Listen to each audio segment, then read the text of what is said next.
right. Well, Nigeria's former Minister of Agriculture and Rural Development, Dr. Akinwunmi Adesina, has been re-elected to a second 5-year term as President of the African Development Bank. The election took place on the final day of the 2020 annual general meetings of the AfDB, which were held virtually due to disruptions occasioned by the COVID-19 pandemic. Adesina will serve a second 5-year term beginning on September 1st, having been the first elected to the position in May 2015. Meanwhile, Nigeria's gross domestic product growth rate contracted by 6.1% in real terms in the second quarter of the year. According to the National Bureau of Statistics, the decline was largely attributable to significantly lower levels of both domestic and international economic activity during the quarter, which resulted, of course, from the nationwide shutdown efforts aimed at containing the COVID-19 pandemic. Well, joining us to discuss this and more is economic expert Dr. Boniface Chizea. Good to have you, Doctor. Thank you very much for joining us this morning. Thank you for having me. It's good to see you. Well, if we start with Dr. Akinwunmi Adesina's re-election, it's most definitely good news, not only to him, but to many people here in Nigeria. The president extending his congratulations, also Nigeria's former finance minister, Ngozi Okonjo-Iweala, also extending her own congratulations to him. But as I said earlier in this show, I wonder how people feel, especially those who first sounded the whistle on allegations of corruption happening at the AfDB. Do you think that their allegations were investigated thoroughly enough? Well, I think that the matter speaks for itself. It was investigated, and the Treasury Secretary of the U.S. raised issues about the content and manner of the investigation. And that caused some problems for everybody. Because if you've gone through an internal process you put in place, and you reach a conclusion, and somebody who has been part of the process begins to raise issues, we suspected a hidden agenda. And under Donald Trump, such an agenda couldn't have been fetched. Donald Trump is known for the fact that he has a rabble-rouser attitude and would want to be seen as has a cowboy approach to things. And he believes that there are people in America that will be enamored, by that sort of attitude and approach.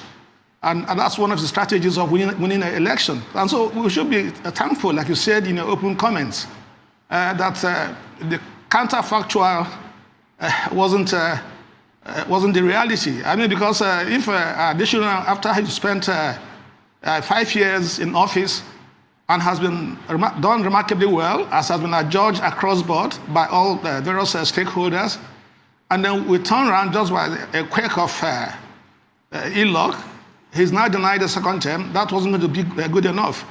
And sometimes it's good for us to put these things in perspective. 8 years of African Development Bank existence, this is the first time that a Nigerian is attaining that position. And Nigeria has played a key role in the formulation and establishment of this body as a foremost continental development agency. And so we saw this opportunity, and like it or not, in Africa, we are a big player. And for someone to come and as if to adopt some subterfuge to deny us a second term, which has been legitimately desired, that wasn't going to be good enough. So I think that it's good that what has happened is happened. And I think that like you say, it's not just additional Nigerians. I think the whole of Africa should be thankful that this is happening. Good, Doctor. You talked about putting this into perspective, and let's go on that angle. The bank under its leadership got and maintained AAA ratings by all major credit rating agencies for 5 years in a row. You are an economist. What does this speak to? Well, I think it tells you to a large extent that the quality of the management of the place. These are rating agencies. It's not just one. The major rating agencies that are known in the world. So, and the institution sustained AAA rating over the 5-year period that Adesina was in charge. And so that is why we said, and in fact, also we have to add that African Development Bank has been ranked as the 4th most transparent institution in the world. So I think we need to take this in some board. And that speaks to the quality of the management you have there. And so for some unknown whistleblower to come and level accusations that he's been given jobs to his boys and so on and so forth, that wouldn't fly. So like I said, we are grateful that justice has had its day. And they say at the end of the day, truth will always prevail. And that's exactly what we are seeing now. Absolutely. It's definitely been received well here in Nigeria. It is a symbol of pride to know that it is, in fact, a Nigerian who has, again, the first person to occupy this office and then to be re-elected for a second 5-year term. It is a great time for Nigeria, absolutely. I wanted to perhaps sidestep into something less serious and perhaps a bit more trivial. In the coverage that followed Dr. Akinwunmi Adesina's re-election, you did have the likes of other publications perhaps not congratulating him on the forefront and perhaps focusing on different aspects of him. So we had a headline that did become did get some leeway where the publication referred to him as flamboyant and then went on to make a mistake with his actual title. How serious do you think the world's media is taking Dr. Akinwunmi Adesina's historic success? Well, let me say that there's something we've not put on the foreground as we discussed. You know, Nigeria was quite strategic, and Nigeria was quite determined that nothing was going to stop Adesina from getting a second term. Just before they went for the annual general meeting, Nigeria increased its rights in AdB to 14.6%. The nearest percentage, by paying up some of the subscriptions, the nearest to that is Germany, that has about 7.4%. US has about 5.5%. So even those who were supporting Adesina, if the truth is to be told, they saw the handwriting on the wall, and they knew that even if they went against him, we're not going to succeed. But I think that Adesina should not have any apologies, for the fact that he comes out neatly dressed. I mean, he has this distinguishable signature dressing. And I think that he should be applauded. He comes with his white shirt, bow tie, always in bow tie. I think it's one of those things, that will make you identifiable if you can distinguish yourself from the way you dress. So I think that for me, what's important for a banker, for you is to come out properly dressed. And so he comes in his suit, comes in his white shirt, and he comes properly dressed, and then he's delivered on the job. So I think that the who they say does not make the monk. And somebody even said that the messenger is even more important than the message. Yes. Because a bad message can be put together by a good messenger, but a bad messenger can mess up a good message. And anyway, I was told in marketing, you first ingratiate yourself before you even talk about the product. All right, let's look at the bank was ranked the 4th most transparent institution in the world by Publish What You Fund. This speaks to good governance, transparency, and accountability. Do you see a blueprint where African bankers and leadership can tap into? Well, I think that what tends to affect institutions in Africa is not the fact that they don't have structures and systems in place, but the things that those who are operating these things are also Africans. So if it's in Nigeria, they're also Nigerians, and so it would be unrealistic, for instance, to expect them and to come to the table with different values, and so they come, they come with the same values. But I think that yes, it's a foremost development institution in Africa.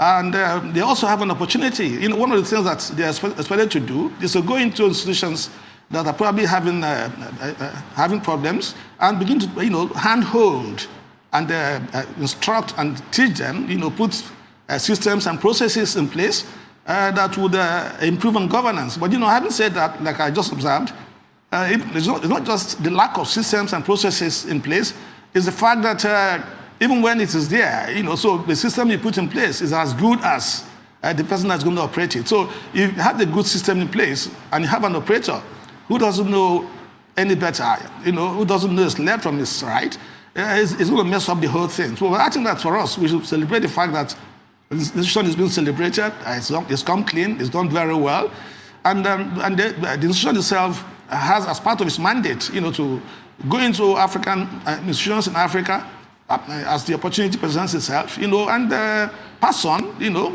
teach some of these systems and processes to the extent that they're able to improve on what we have on ground.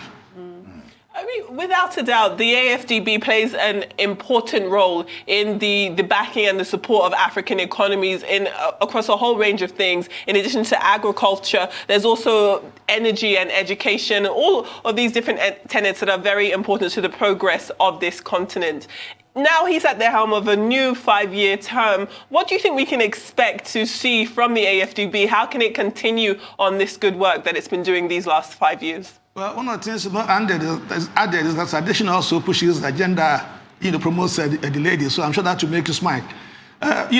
Somebody referred to it as 5 high fives. So the fact that, it talks about power and enlighten Africa. It talks about Feed Africa. It talks about Africa, and then improve the quality of life for the people of Africa. So I would expect that it's not going to change those for me, those terms will seem to be quite comprehensive. If you take Empower Africa, Lighten Up Africa, we know, for instance, in Nigeria, one of the major challenges we have, one of the things that has stemmed the development and industrialization in this country is the lack of, reliability of power supply. And so I said to some people that to the extent we're able to get an improvement on this, we read in the papers recently that the president had just said that metering, for instance, we should have meters, and we should throw out of the window estimated billings. And so why shouldn't we have meters? I know for a sure if I have meters and people begin to pay their monies, and that the revenue that will accrue, to the generating companies, will quite substantial. So if you go down the line, those items, it's difficult to add to them. I think they are quite comprehensive. We can begin to take them one on one, and I'll tell you, next 1 hour we'll be discussing what it means. To feed Africa is very important, because if you take hunger away from any issue, the rest is, to a large extent, you can manage it. So, feed Africa. Are we able to feed ourselves in Nigeria? We find that the border is closed, and we see to what extent we are dependent on importation from across the border, to feed ourselves. And you look at inflation indices as presented, and we are told that a larger contributor to the fact that inflation is going up is the fact that the price, food price increases. So what is put there, is quite spot on. Industrialized Africa is certainly, those are challenges. Even the development, when you talk of developing the people, you are talking of the quality of development, quality of life on average. So you have the Millennium Development Goals and so on and so forth that are supposed to reduce the number of poor people in the place within a time period. Have we been able to achieve that? So I think that the African Development Bank has a job cut out for it. But I think the organization is empowered. If you look at recently, it's increased its capitalization base, from 93 to 208. That's about 125 increase. So that we're going to talk about that. You've raised that issue. That was going to be my next question, actually. But we're going to keep you on pause, Dr. Boniface Chizea, an economist. We'll be back and we'll continue with our discussion. Stay with us.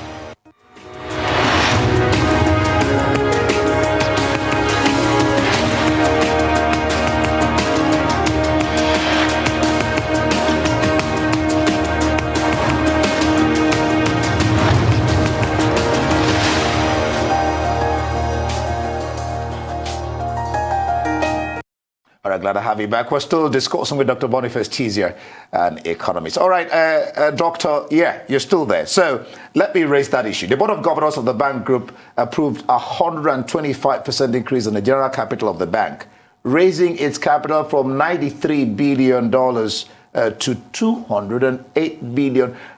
I was trying to multiply it. I found it was more than double. The largest, anyway, in the history of the bank. What does this mean for the bank? Well, I think that to a large extent, what it does, it tells you as to the new capacity of what the bank could do. Essentially, you find that ability to perform its functions is going to be dependent on the money that's available that it has in its possession.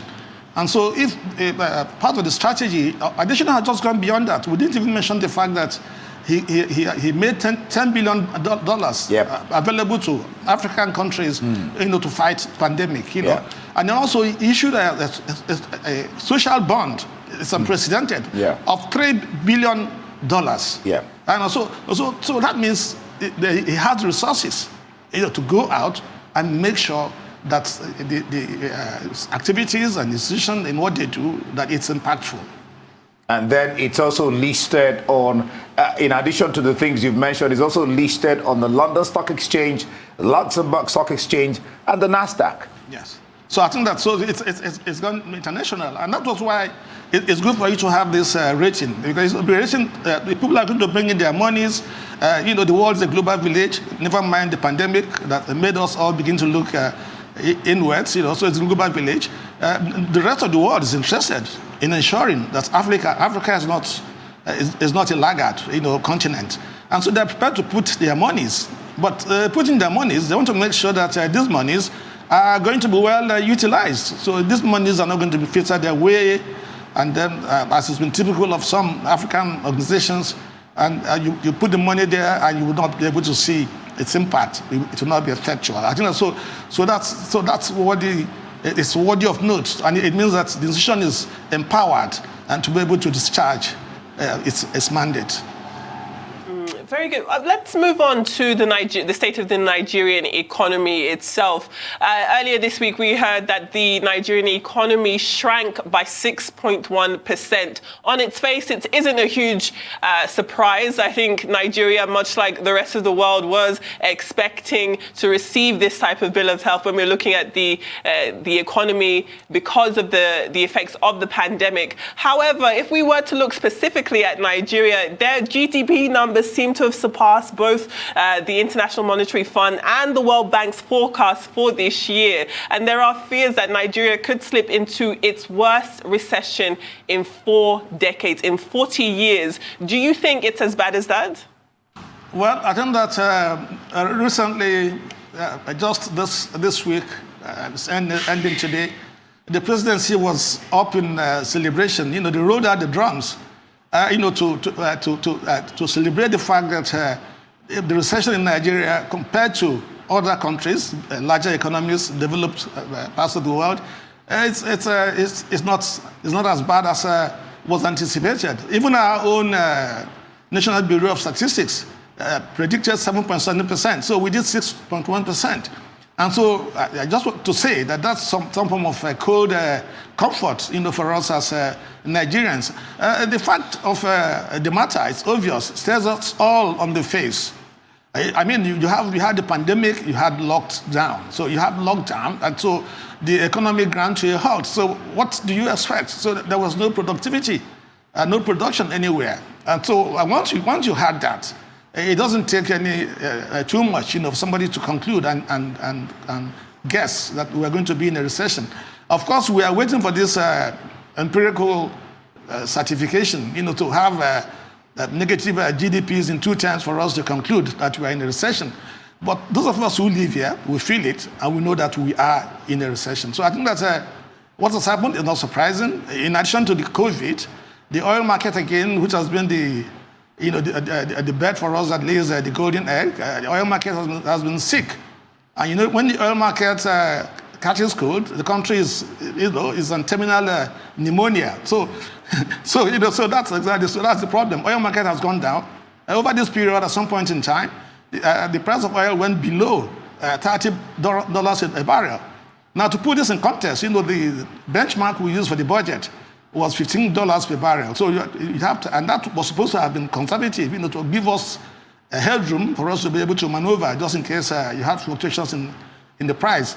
And so even as we speak today, the price has inched up, but it's still in the range of $40-something a barrel. So it's a double whammy for Nigeria. So the major revenue earner for us is not functioning. and then the economy ground to a halt. And so if you take something like the exchange rate, for instance, the central bank is putting up a rearguard fight to sustain the values. Take the reserves, what you have on the reserves. It's where it is today because there's been some monies that come our way, so we got monies to support us for the pandemic environment situation, and of course we put that money on the reserves.